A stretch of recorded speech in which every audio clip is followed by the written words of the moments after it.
Okay, I think we'll get started. Good afternoon, everybody. My name's John Holland of Pinchin, and I'm here as your moderator for today's webinar on how to manage your building's HVAC system during COVID-19. I'll be moderating today's session. A few housekeeping points. Can we go to the next slide, please, Kaylee? A few housekeeping points on Zoom, on the Zoom function. First of all, get comfortable. We'll be around an hour on today's session. First of all, the chat function. This is only if you're having technical difficulties or have a question about Zoom. We'll try to respond as quickly as we can. We have around 500 on the call today, so we'll do that as quickly as we possibly can. Could you all raise your hands? This is the only time we're going to use this. This is our way of checking the audio control that you can actually hear us. And finally, or third, the Q&A. This is where we'd like you to ask questions as we go through this. So the section will be moderated. We'll be reviewing those questions as we go through the webinar. Please pose as many of them as you can, and we'll try and answer you and answer them in the allotted time. And finally, polling. There are 3 polls today. These are there to help us calibrate our response to you and understand what questions you have in terms of potential future webinars. So we'll be having 3 polls throughout our webinar. Thank you. Next slide, please. So, last month, we presented our first webinar on medical risk assessment and IEQ management around COVID-19 in buildings. Many of the questions we received that day reference ventilation and airflow and filtration and cleaning methods. So we've compiled today's presentation in response to that focus. Some of the current research suggests that direct contact or surface transmission is the most likely route of exposure in our buildings. But as we know, our buildings are a complex mixture of ventilation, exhaust, heating, cooling, and filtration. As we occupy and densify our buildings, ventilation and filtration will have a bigger impact on managing and mitigating that virus spread. So this presentation covers our current knowledge through the combined lens of ventilation, filtration, mechanical engineering, and indoor environmental management. So with that, I'd like to introduce our 3 speakers. Our first speaker today is Professor Jeffrey Siegel, who is a professor of civil and mineral engineering at the University of Toronto. He's a member of the university's Building Engineering Research Group and holds joint appointments in the DILUTION School of Public Health and the Department of Physical and Environmental Sciences. He holds an MS and PhD in mechanical engineering from the University of California at Berkeley, as well as a BSc from Swarthmore College. He's a fellow of ASHRAE and a member of the Academy of Fellows of the International Society for Indoor Air and Climate. His research interests include healthy and sustainable buildings, filtration and air cleaning, ventilation and indoor air quality, control of indoor particulate matter, the indoor biome, and moisture interactions with indoor chemistry and biology. He teaches courses in indoor air quality, sustainable buildings, and sustainable energy systems. Prior to his position at the University of Toronto, Dr. Siegel was an associate professor at the University of Texas. Jeff will be presenting from Toronto. In lieu of a fee for this presentation, Jeff will be making a presentation to the Francis Silverman Memorial Scholarship. These funds are awarded to graduate students at the U of T whose program of study is directly related to environmental health research and who demonstrates a combination of scholarly merit and financial need. As Jeff put it so well, she was a wonderful person. Her insight and experience are exactly what we need in a pandemic, and the students who receive the scholarship are the next generation who will be heading us through these issues. Dr. Silverman died in 2018, sadly, after a long career at the DILUTION School of Public Health and many, many outreach activities beyond that. Thank you for that, Jeff. Following Jeff, Graham Terrace will be presenting on management strategies around mechanical systems and building ventilation. Graham is the national practice leader of the Mechanical Engineering Division at Pinchin and has over 40 years experience in the profession in Canada and internationally. Graham has experience of heating, ventilating, air and plumbing design for a wide variety of buildings from small residential developments through to large office and manufacturing and nuclear and healthcare sector. He's worked in sports centers and theaters as well, and also specialist facilities. Graham has specific experience with low energy designs and passive design features. Graham is based in Pinchin's Richmond office. He's a registered professional engineer in BC and Saskatchewan, and also a chartered engineer from the UK. Graham is presenting from Vancouver.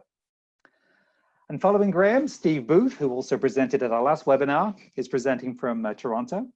Steve will present an outline of air quality aspects of COVID-19 management in buildings and ventilation. Steve has more than 20 years of infection control and indoor air quality consulting experience, including work with SARS, Norwalk virus, and many significant fire and flood damage building restorations.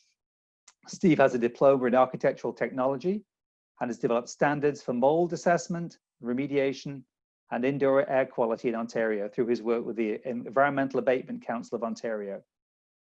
Steve is the Director of Indoor Environmental Quality and OHS at Pinchin. He's based in our Mississauga, Ontario office. So consistent with our last webinar, we are hoping that this presentation and our continuing feedback and research into this subject will help all of us on our journey through the COVID-19 pandemic.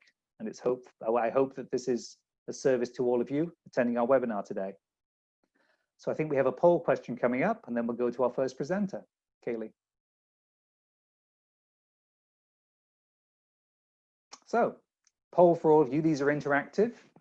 In 6 months' time, do you think the COVID-19 is going to be a bigger concern than it is now, the same concern, or a smaller concern? I guess that's a national question based on our handling of the pandemic and how the public will perceive how we deal with this. And it looks like, based on the attendees, we have a slight majority for the same amount of concern, about 55%. Roughly 23% each thought a bigger concern and a smaller concern. So a fairly even spread there. So 6 months, it sounds like the attendees at this conference think we'll be around the same level of concern as we are now.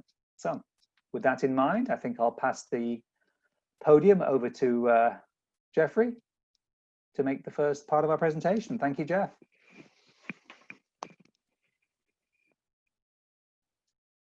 All right, good morning and good afternoon to everyone, depending on your location. And I see my role today is really to talk about what the scientific research says about filtration and air cleaning in terms of managing COVID-19. And I want to start by acknowledging one very important fact. We are still developing knowledge on COVID-19. We certainly don't have all the answers yet. There's new research coming out seemingly every day on the subject. And so this represents both a snapshot in time of what we know now about COVID-19, as well as what we can apply from other things that are close enough that we can make reasonable recommendations about filtration and air cleaning.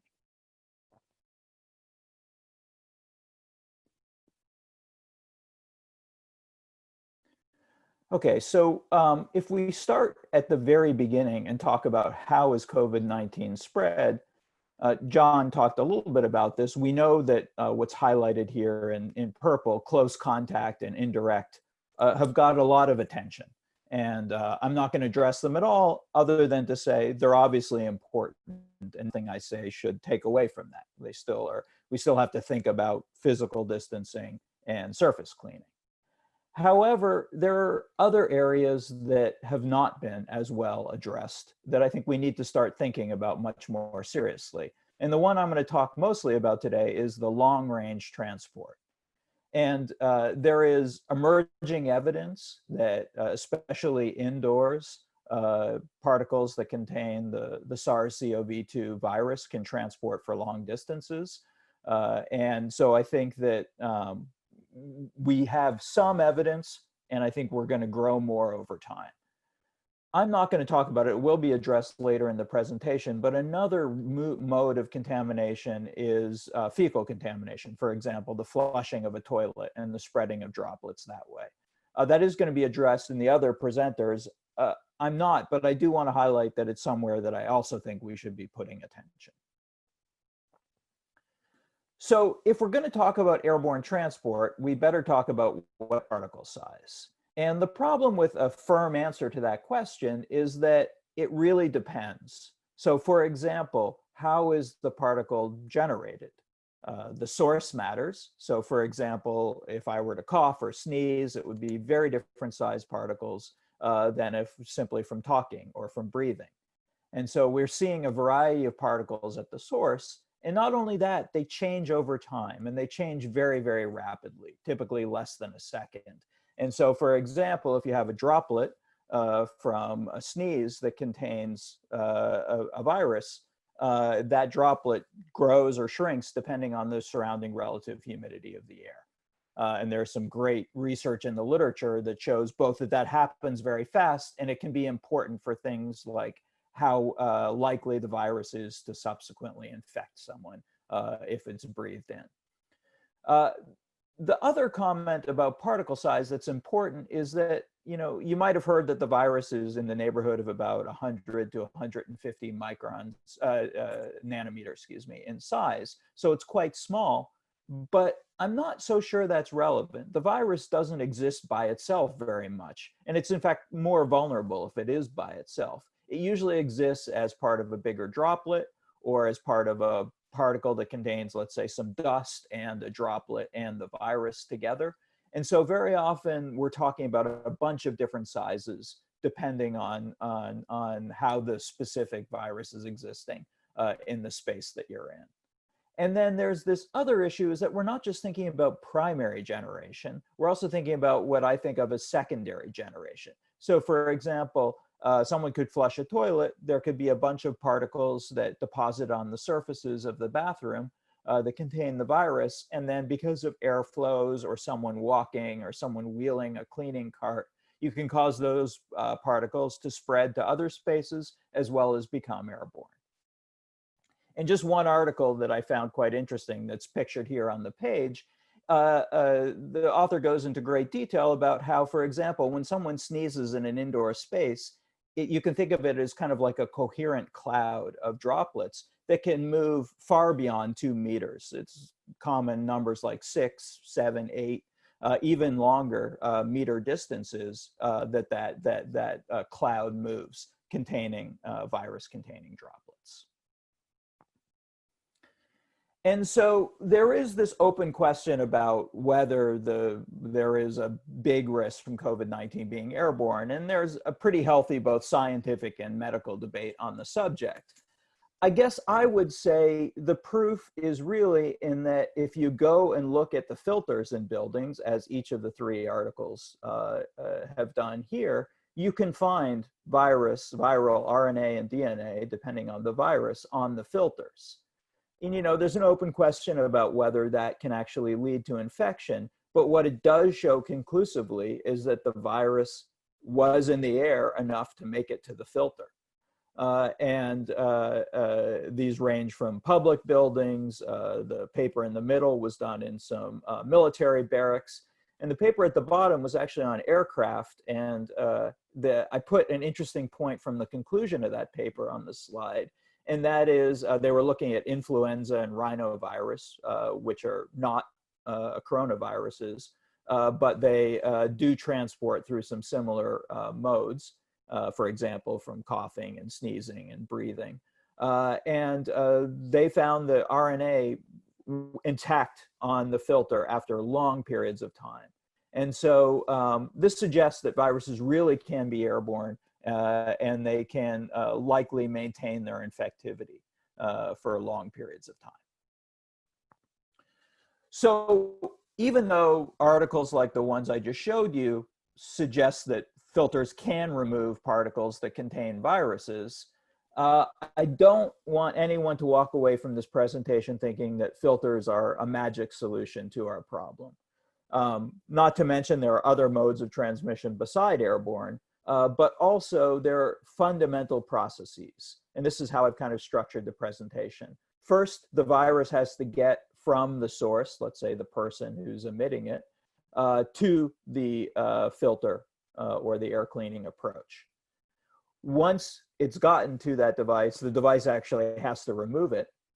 And then in order for any removal device to be effective, it has to compete with other removal processes that were already present.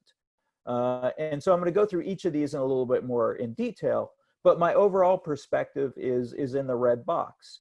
If you do filtration properly and you match it to the context in which you need it, you can reduce the risk of infection. but it's not primary. It does not do anything for close contact or for surfaces. And so it's part of an overall strategy. So the first part was getting particles to the filter. And there are really two important variables here. First, is the air going through the system that contains the filter or the air cleaner large enough? And you all know, if you've looked at enough buildings, that in some cases we might have relatively low airflows relative to the volume of the building, depending on the design of the HVAC system. Other cases we might have relatively high airflows, but you really have to get air from the space to the filter. And a particular way this becomes important is in buildings where filtration and conditioning are coupled with each other. And the classic example here are residential buildings. And so what this plot shows is the runtime, the fraction of time that air flows through the system as a function of outdoor temperature. And this is data from about 7,000 homes in North America.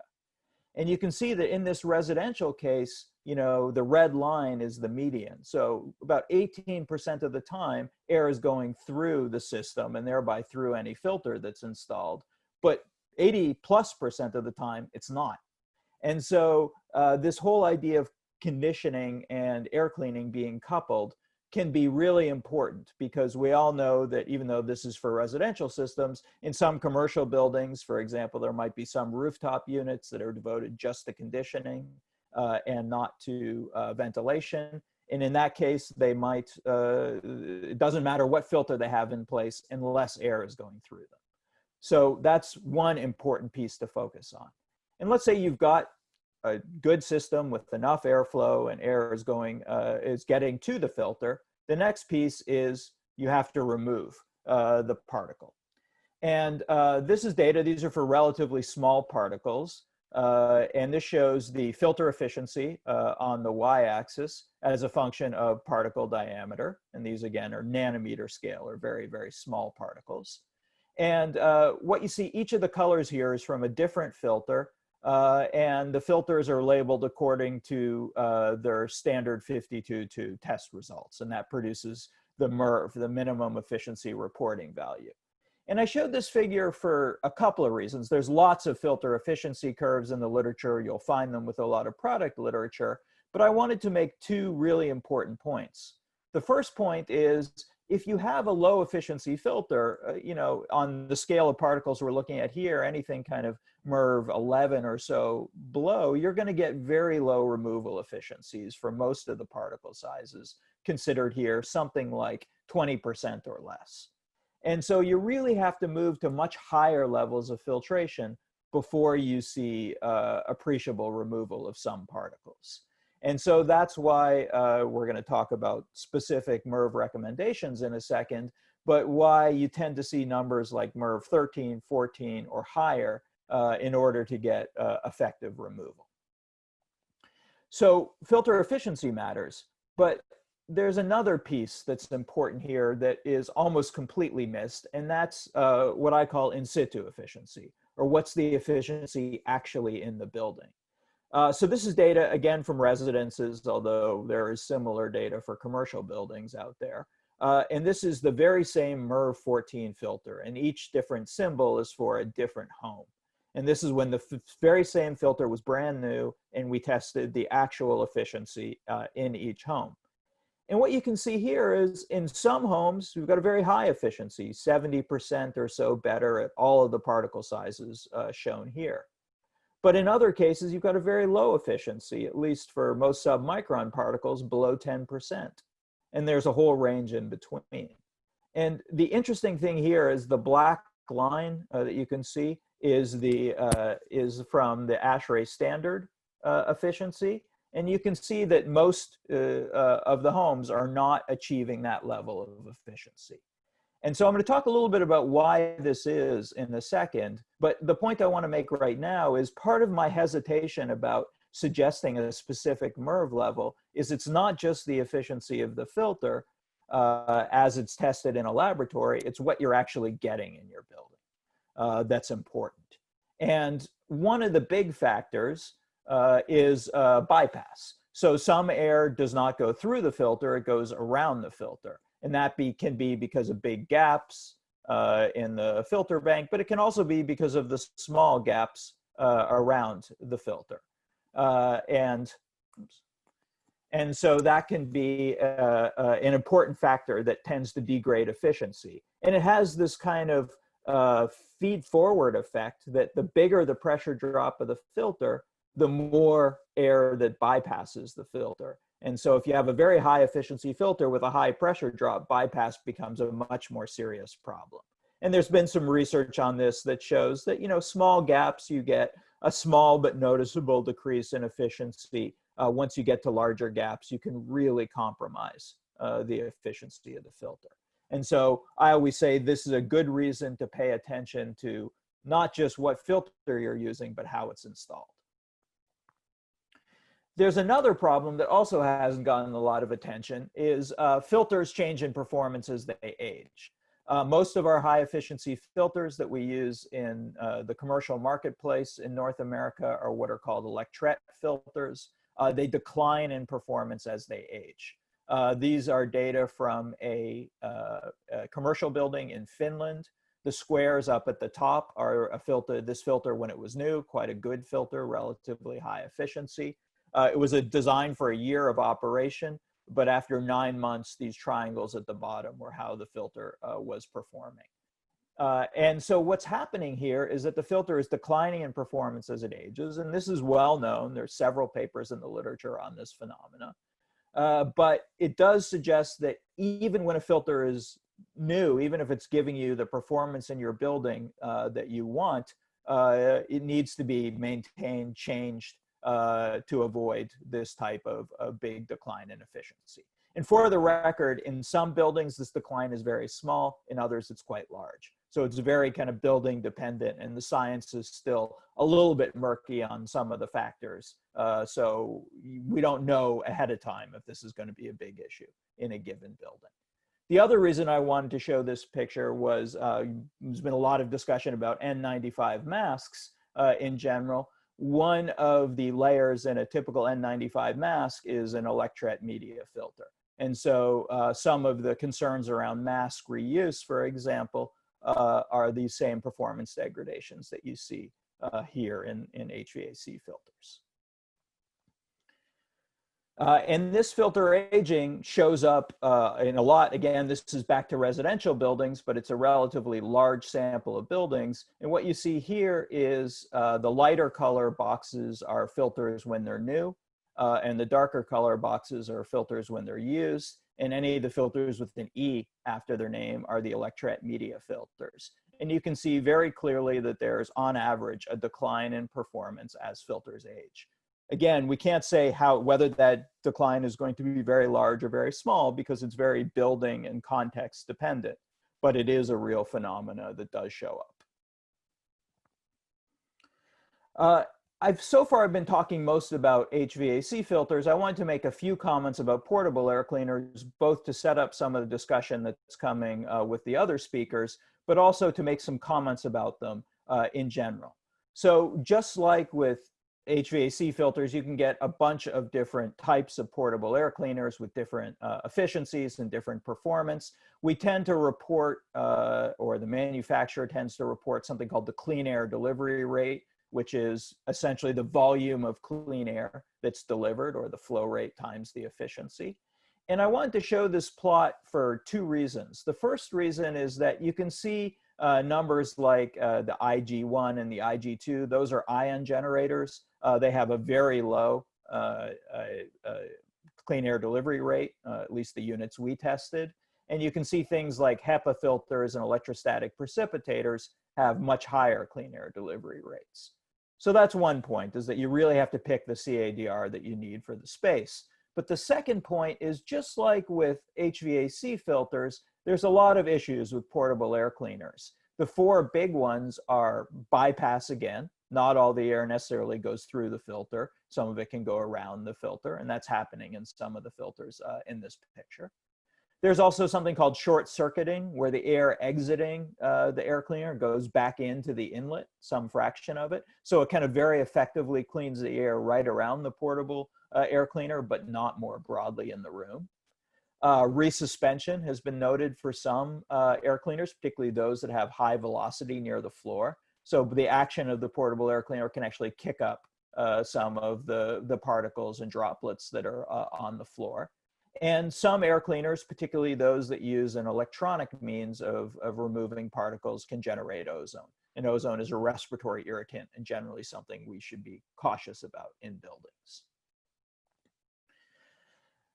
Another comment that I'll make about portable air cleaners, but it also applies to central systems as well, is there's this overall question of effectiveness. And effectiveness is how much the air cleaner is actually reducing the particle concentration. And what you see here is from some testing we did in a relatively simple building layout that you can see in the picture, where we had a source of particles and then we had the air cleaner in 3 different locations. And you can see that the effectiveness for 2 different size particles that are shown in the plots really depends on both the air cleaner itself, but also where it's situated in the space. And so that overall point is you have to really think about placement of a portable air cleaner, but also things like supplies and returns for an HVAC system in terms of the actual performance you're going to get. The other comment is that air cleaners in general, portable air cleaners, central air cleaners, behave differently for different size particles. So you'll notice that the effectiveness is overall lower for big particles, the lower plot on the left. And that's because those big particles are already more likely to be removed by deposition in this space. And so the air cleaner doesn't add as much to removal. And that whole concept is really important because a filter has to effectively compete with other removal mechanisms. The big one is ventilation in order for it to be effective at reducing the particle concentration. A couple of kind of cautionary notes to wrap up here. The first one is we know that there are microorganisms on filters. We know there are fungi, bacteria, and viruses on filters. Those have all been well identified. Whether that's a disease risk to the person changing the filter is not clear yet. There hasn't been good evaluation of that. But I would say precautionary principles suggest consider your HVAC systems to be contaminated and make sure you're doing all the right things when you're changing the filters. You know, fans off, appropriate PPE, and seal and dispose of those filters. Again, we don't know this is a risk, but there's reason for caution. And as just one example of this, I was thinking about this presentation and realized I had data that I've never really talked about before. Many years ago, we were looking at indoor air quality and ventilation in retail stores. And we looked for a bunch of viruses in the filters of those stores. And these results here are for adenovirus, which is a DNA virus, although it's transmitted through some of the same ways as coronaviruses, even though it's a very different virus. And we found a lot of adenovirus in the filters of 3 sites. One of those sites was a grocery store, and we found a lot of adenovirus in the summer, which is weird because adenovirus follows kind of flu in season. And so this was in Austin, Texas, and the adenovirus season there is really kind of a November, December timescale. And we found this in the summer, and what it likely meant is there was an infected employee. And what this meant practically is that one employee in this kind of small, not particularly well-ventilated grocery store was likely serving as a source of adenovirus, enough that we got a huge signal on the filter. And so this is just a cautionary note to think about, you know, the time. We're thinking a lot about the time that our employees and our customers might spend in a space, but it's also appropriate to think about the sources themselves, how long they're spending in the space, and then that might represent a disease risk as well. There's a lot of things beside filters out there, and you know, it seems like almost every day there are new technologies and new products. Ultraviolet light, which is going to be talked about in one of the presentations coming up, can certainly deactivate coronaviruses, you know, if it's done well. And there's a lot of UV systems that are maybe not going to have a huge effect on coronavirus unless they're designed and maintained appropriately. There's also a lot of other technology: bipolar ionization, hydroxyl radicals, ozone generation. I'm going to suggest a lot of caution in using those technologies. First of all, they're all different from each other, and each product is different from any other product. But some of the broad considerations are, first of all, is something being emitted in the operation of the device. Ozone is the classic one. It's a respiratory irritant. It causes chemical reactions in the building. It's something we probably want to avoid. And then another issue is there's a lot of devices that might have some research done by the manufacturer, but it's not independent research that's really been evaluated to say that the device will actually work in real buildings. And one classic example of that is you do testing in a laboratory environment and it doesn't translate to a real building. And so we should be cautious about kind of things from to it. Also, a lot of devices that have been used historically for one application, let's say sanitization of medical instruments, and then now are being applied to buildings. And that translation is big enough that it might not cause them to work particularly well. And then, of course, there are issues, just like with filters, of how does a device, even if it performs well when it's new, how does it perform over time? The overall comment I'd make in getting back to people who are maybe a little bit unsure of whether we'd still be talking about COVID in 6 months, I think that this is really an opportunity for all of us to start caring about our filtration and ventilation system in buildings and to really evaluate and do them properly. And the benefit will come potentially from COVID-19 disease transmission risk, but you'll get a whole host of other general indoor air quality benefits, which have positive health effects, as well as other positive effects on things like productivity and cognitive function. But I'll come back to my cautionary notes as well. You know, these are not a substitute for this is not a complete package. This is part of something you do. Because it doesn't address things like close contact and surface fomites. The other comment I'll make is that there is some amount of interaction between high efficiency filters and PPE. So non-woven media is used in N95 masks. It's also used in MERV 14 and above filters. And so before you make a big change in filtration, you want to make sure you look at the procurement issues and make sure you'll be able to get the filters that you need. So in summary here, you know, filtration can definitely reduce the risk, and the devil is in the details. You need to get the air to the filter, you need to have a filter that can remove the virus, and you have to compete effectively with other sources of removal for the filter to make a difference. And I won't repeat what's in the red box, but just, you know, it's not simply having a good filter, it's using it well and using it as part of a bigger suite of approaches. Thank you very much. Thank you, Jeff. There is a question that came up, which I'll just pose while we're on the subject. It was regarding outside air impacts, so external temperature and humidity. Would that have an impact on filter performance? It's a great question, and the short answer is relative humidity has been shown to have an impact on filters, but it's not a simple impact. And I would describe it as, let's say, a second order impact. And so, yes, it matters, but I care much more about things like bypass and flow rate first. But yes, generally speaking, higher relative humidity can cause some degradations in filter performance. Great. Okay, thank you. Graham, over to you. Yeah, good afternoon. Just really thank Jeff for his interesting chat there. I just want to go through another poll question first, if I may. Next slide, please. So, how would you summarize your view on HVAC systems and COVID-19?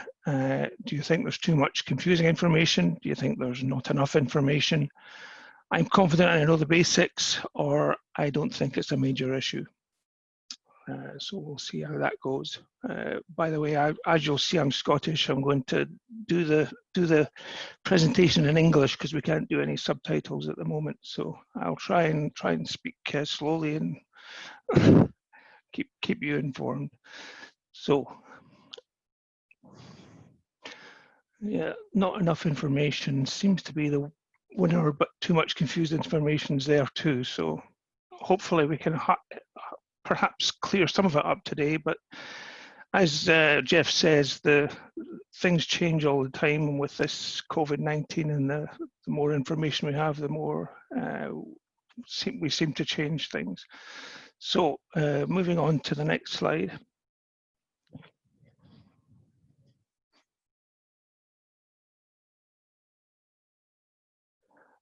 So ASHRAE made a statement recently on the operation of HVAC systems. ASHRAE are the preeminent research source in North America for HVAC systems, and most of the building codes are written around ASHRAE guides. So basically what they're saying is HVAC filters, along with other strategies, help to reduce virus transmission while removing other contaminants that may have health effects. So it's important to pick up the fact that filtration is part of a number of methods that we can do to reduce the COVID transmission. So I want to go, you'll have heard Jeff go through the basics of a system, but I really wanted to detail how the virus goes back through this system. So this is a kind of unconventional looking system with the return air at low level. But basically the virus has to go all the way back through this return air ductwork. It's quite high velocity. It's going to bash against corners. It's going to bash against the fan rotor blades. It's going to hit these return air dampers. And that's even before it hits the filter. But obviously some virus gets through, as Jeff says, because you're picking it up on the filters. But if your filter is the best it can be, then really the chances of it getting past all that and back into the supply air is minimal. And I think if you view it that way as a way of helping to reduce the coronavirus in that way by filtering it out, then that's the best way to look at it. So what I'm going to do is go through, or what Steve and I are going to do is go through some strategies to reduce drafts. Washrooms, which Jeff mentioned briefly, practical issues to do with filters, portable air cleaners, UV targeted monitoring and measurement, and other items to watch. I'll do the first three and Steve will do the last three.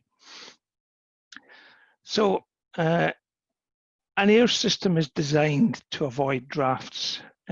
You'll see all these various different types of grills. When we design a system for a commercial building, we design it to avoid the drafts as much as possible. Various different grills have different ways of doing that, and they have different applications. All these 6 different grills have different applications and different sizes of buildings they relate to, but they all have one thing in common, and that is to try and avoid a draft at a person. And that's important because if you look at, oops.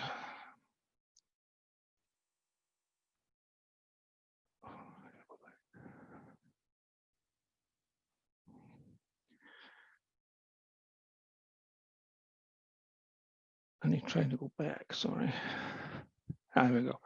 So this is important because there's an outbreak in China, in Guangzhou, and it's a famous case, a legend in its own lunchtime, you might say, where the person at table A1 was an asymptomatic carrier of the coronavirus, and you can see at table B and table C, people get infected even though they were out with the 2-meter range. And that goes back to what Jeff was saying about the suspension of the virus with dust and with other items. And the problem really was this air conditioner at the other end of the room. Now, this is a completely different system than the system that you will have in a typical commercial building. An air conditioning unit is basically a fan on the end of the room blasting cold air across the room, and part of the way you feel cool is because you're getting a draft as well. the draft and the turbulent airflow helps to cool you, but it also helps to pull the virus around. An air conditioning unit has virtually no filtration anyway, so people sitting in this restaurant for 1.5 hours got turbulent airflow coming over them, and basically that's how the infection carried forward. You'll see nobody at table E and F got infected, which tends to make you think that there wasn't the surface transmission that might have happened from door handles and things like that. So your systems are designed to have a certain airflow, and your system will have been balanced and commissioned when it was set up to have an airflow that was virtually draft free, because we've designed it that way. As time goes by, tenant fit outs may change things, your room size may have changed, you may have added a wall here without necessarily changing the ducts. Ducts go out of calibration, dampers get moved for no particular reason. The systems go out of balance, you start getting drafts in parts of your building, and drafts are really what we're trying to avoid. So if you can possibly rebalance or recommission your system to get it back to the way it was designed, then you'll get it back to the draft-free type of system it should have been at the start.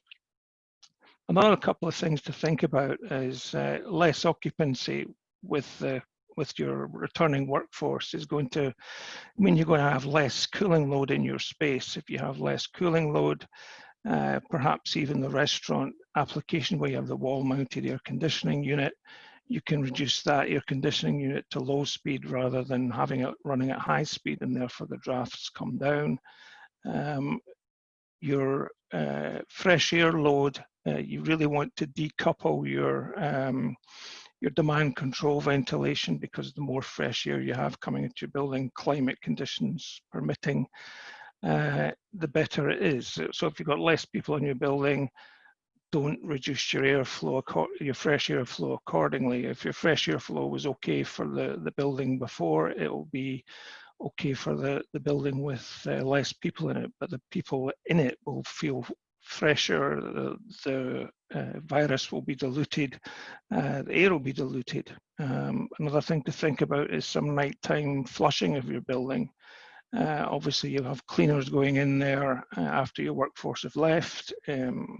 If you can operate your air system after they've, for maybe some hours after they've gone, or then you're going to flush out any particles that have gone into the air. You can have it on full restart and just put the air through the fan system and pick it up at the filter. Back to what was mentioned about humidity being in the range of 40 to 60%. If you have a means of controlling your humidity, then keeping it in the range of 40 to 60% is generally seen to be a way to limit the spread of COVID-19. But generally in summer, your humidity is going to be around about that range anyway. Your only real low humidity time is really in winter. On to washrooms. Washrooms are a particular case because you have most of the time commercial WCs will not have a lid on them.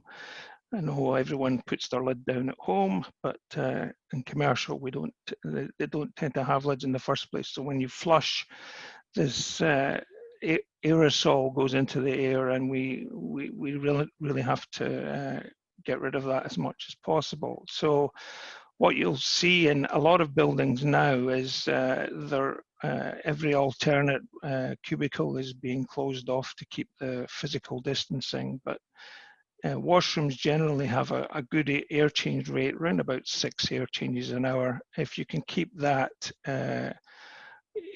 keep the air system in your WC operating 24/7, that's great. If you have a means to increase the air change rate in your WC, then that's also good, because drafts aren't the issue in the WCs because you've got extract grills mostly above where you have people. The supply grill is mostly at the lobby when you come into the WC.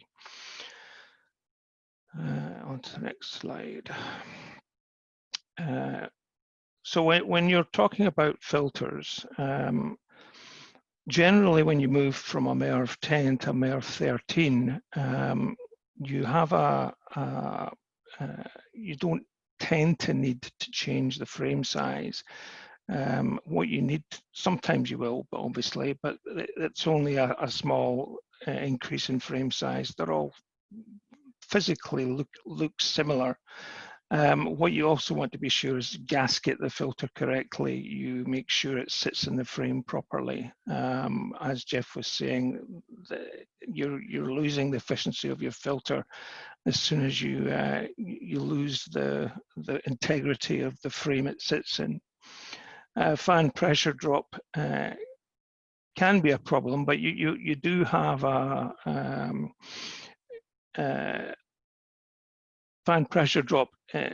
If you're changing your filters regularly, it shouldn't be as much of a problem as people make out it is. Obviously, you also can change fan pulley sizes. You can change your fan speed on a speed drive, but generally, fan pressure drop is something that's exaggerated as a problem in changing your filter up. As long as you're changing your filter regularly, your fan manometer will give you a dirty filter alarm, and you'll probably have to change your filter every 4, 5, 6 weeks or something like that, instead of the 3-4 months you were doing before. And back to Jeff about the health and safety. I won't go into that again.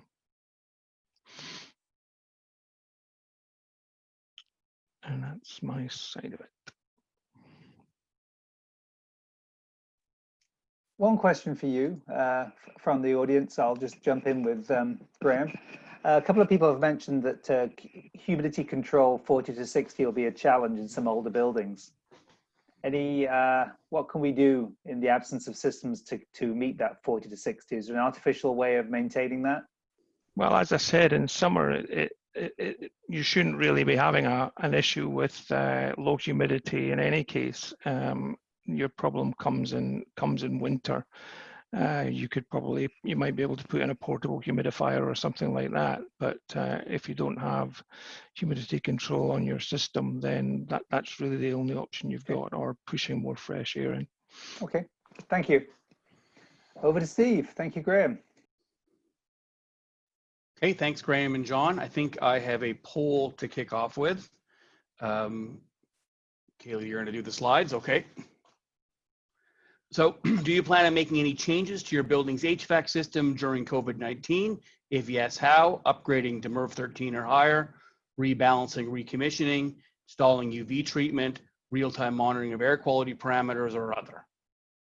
Give people a few minutes to respond to that.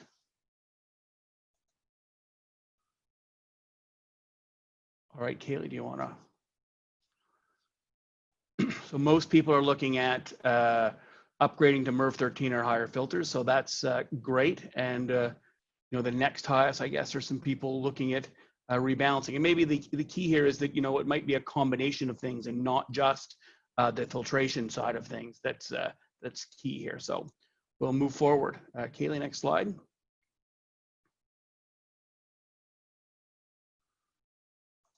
Okay, I'm controlling the screen. Perfect.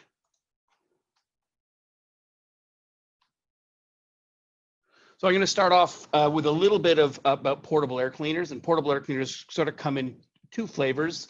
They can be both intended for particulate filtration and often are equipped with a HEPA filter, or they can be equipped with an activated carbon filter, and then often that's a desire to remove a gaseous contaminant, so odor control, that sort of things.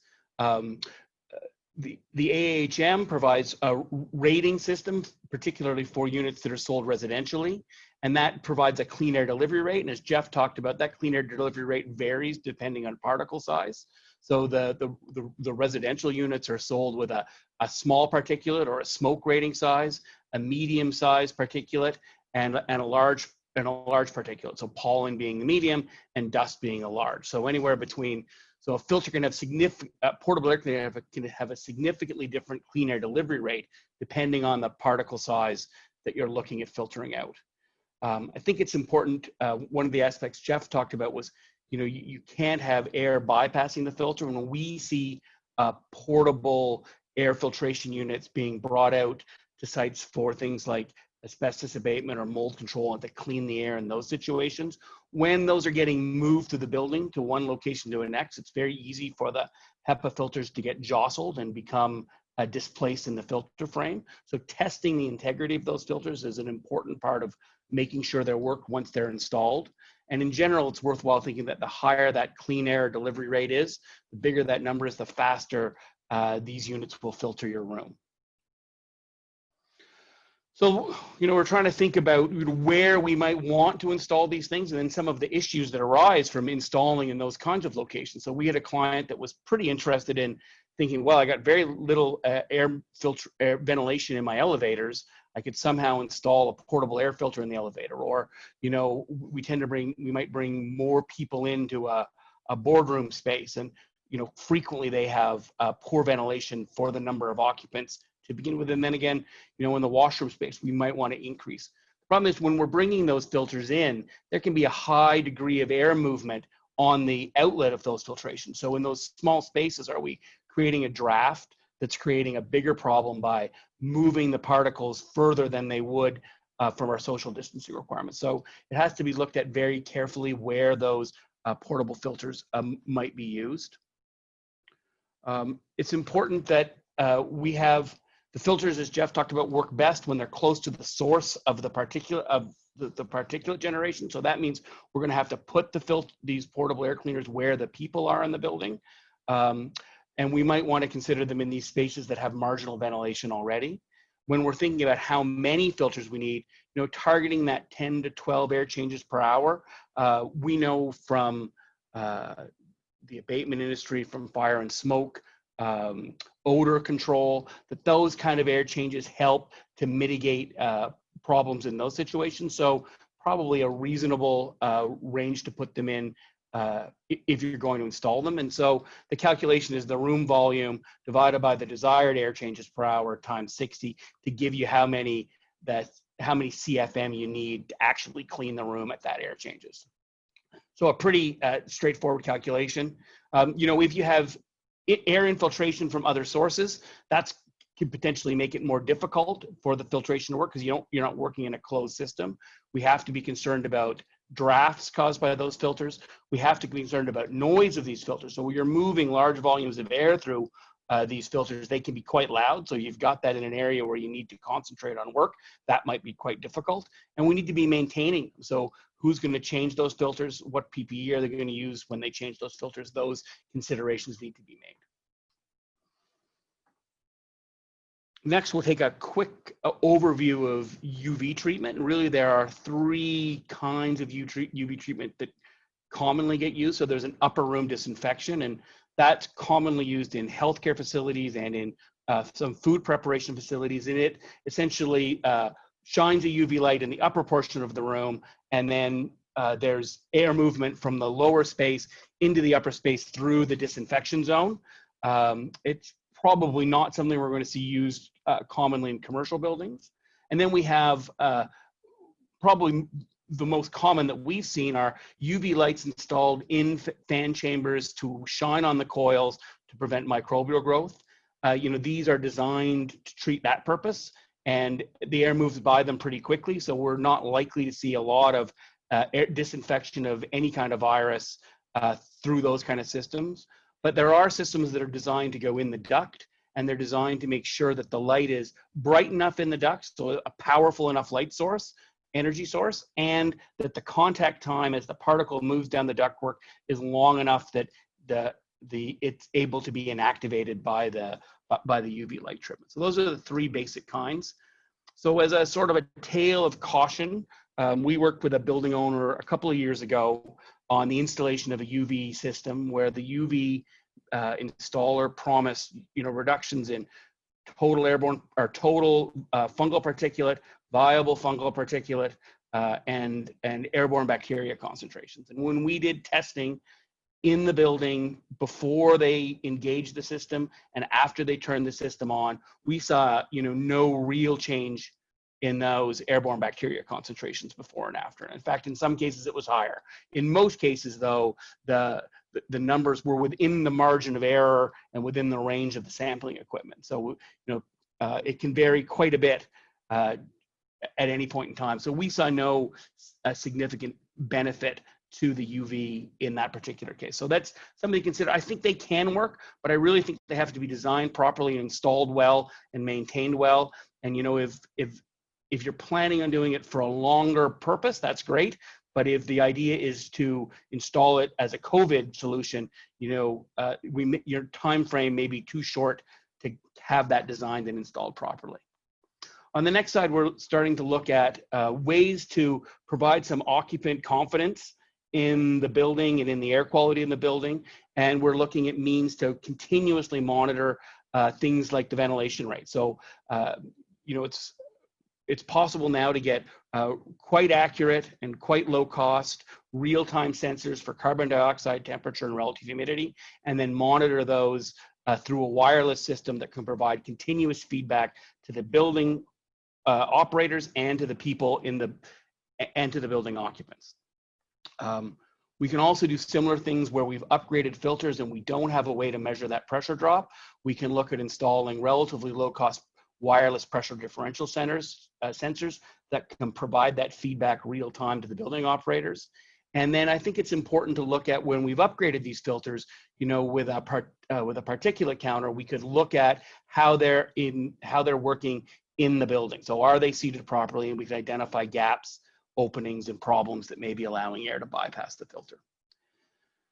And then finally, by gathering this carbon dioxide data and this relative humidity data on an ongoing basis, we can potentially demonstrate to our tenants that we are, providing the proper ventilation conditions to minimize that risk. So this is a month and a bit worth of data collected from one of our offices. We can see that there's no one there through the entire period. We're just about background concentrations through the entire period, except early in just after April 22nd, in around May 7th or 8th. And then again, at the end of the month, we can see those spikes in CO2 related to occupancy. So, we can monitor that consistently. And we can see that in that office, maintaining that 30 to 40% range or 40 to 60% range would be quite difficult through the majority of the period. And we actually have relative humidity quite a bit lower through the bulk of that period. And then just a couple of items to watch and consider. So desk fans, can provide supplemental cooling through draft, but they may also be able to move those particles that might otherwise settle out within that 6 feet radius. They may allow those to move further. Wall-mounted ACs, as that restaurant in China pointed out, can have the same issue. And then, the other thing is we can hopefully, by wearing a mask, we could prevent those droplets from leaving our very close vicinity at all and becoming airborne at all. So, wearing a mask is certainly a way to prevent you spreading your particulate to other people and to get it into the air to go anywhere to begin with. So it's also a control measure we should be considering. And with that, we'll go to questions. Although we don't have much time left. We don't. Thank you, Steve. Great presentation. Thank you, everybody. We've got a good attendee left and lots of questions still coming through. We won't get to all the questions because there are lots of them, and but I'm going to try and group a couple in the time we have. And we'll try and respond to everybody with a written summary after this presentation, so you get response to the questions that haven't been answered. These are ready for you, Jeff, on UV light. 2 questions. What type of UV light is recommended, UV B or C? And how effective do you feel UV treatment is relative to ionization? Okay, so the first answer is the answer that everyone hates. It depends. And about UV, I would say that much more than talking in broad strokes about a technology, it's the application that really matters. And so this is where you need to get specific expertise on UV lights in that can look at your system and at your building and make a good recommendation of the device that you need. In terms of the comparison to ionization, I would, I want to be careful because ionization describes a broad range of technologies, but the very short answer is that UV has a very large track record that includes a lot of independent research that shows that it can be very effective, and particular demonstrations in real buildings where it has been very effective. Ionization does not have that same track record in terms of research. It doesn't mean it can't work. It just means that we don't yet have the evidence that supports its use when compared to UV. Okay.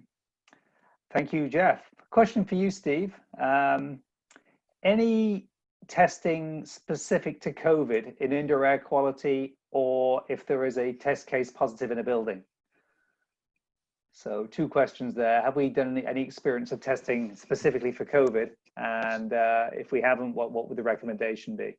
Yeah, so there are a number of commercial labs now that are offering environmental surface sample analysis for the SARS-CoV-2 virus. So the first lab was one right here in the GTA, Sporometrics. They were one of the earliest, I think, on board with that kind of testing. We've recently been speaking with Sporometrics. We've had a healthcare client who's interested in doing some air monitoring for the virus. And so Sporometrics is now offering a service where air samples can be collected. I think more important than testing for the virus is testing for level of cleanliness. So, we want to be maintaining the buildings in a clean condition, really whether or not someone's come through that's infected and maybe passing it on. So if all we were to do in a building were test for the virus, we might miss poor cleaning habits. So things like total bacteria or ATP samples can be really useful in a building to demonstrate that the cleaners are maintaining surfaces in a clean state. That way, if the person happens to walk through, you can be reasonably confident that the cleaners are along after, and after someone's been in contact with it, they've cleaned that doorknob or that light switch or whatever that high contact surface is. Okay. Thank you, Steve. And one for you, Graham. We'll make this the last one because time's passed on. But on the frequency of filter changing and maintenance, one question was, we do maintenance every quarter. Should we improve that? We do filter changes every 3 months. What would indicate a frequency of increase? I would double your frequency, basically. Okay. Yeah. And what would be a sign that the frequency was adequate? Would it be around filter buildup, pressure drop? Well, you're probably going to get answers from your dirty filter alarm if you've upped your filter MERV rating. Your dirty filter alarm will be coming on more regularly. So I think that will lead your maintenance for the filters should come from that, really. Okay. There was actually a question also, Graham, on HEPA as a replacement for MERV. Is that even viable in a commercial building?